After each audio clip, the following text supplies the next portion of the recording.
ఏ బాబు 3 నెలల నుంచి ఫీజు కట్టట్లా, డబ్బులు తీసుకొనే ట్యూషన్కి రా, వెళ్ళు. అలాగే సార్. నాన్న ఫీజు కట్టకపోతే ట్యూషన్కి రావద్దన్నారు. అరే నీకు ముందే చెప్పా చదువొద్దని. మనలాంటి వాళ్ళు ఫీజులు కట్టలేమరా.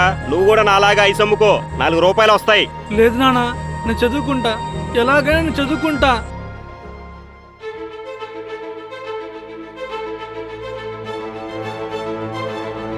ఇదిగో బాబు, అడ్వాన్స్గా డబ్బులు అడిగావుగా, ఇదిగో తీసుకో. Thank you sir.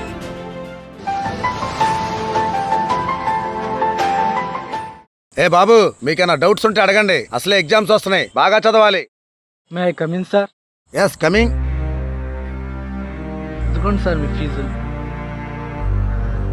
మెరిట్ స్టూడెంట్స్కి నేను ఫ్రీగా ట్యూషన్ చెప్దాం అనుకున్నాను, మర్చిపోయాను.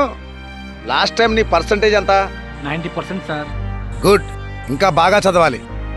ఈ డబ్బులతో బుక్స్, మంచి బట్టలు కొనుక్కో. ఇదే కదా నీ కథ, ఎలాగైనా నేను చదువుకుంటా. ముగింపు లేనిదై సదా సాగదా.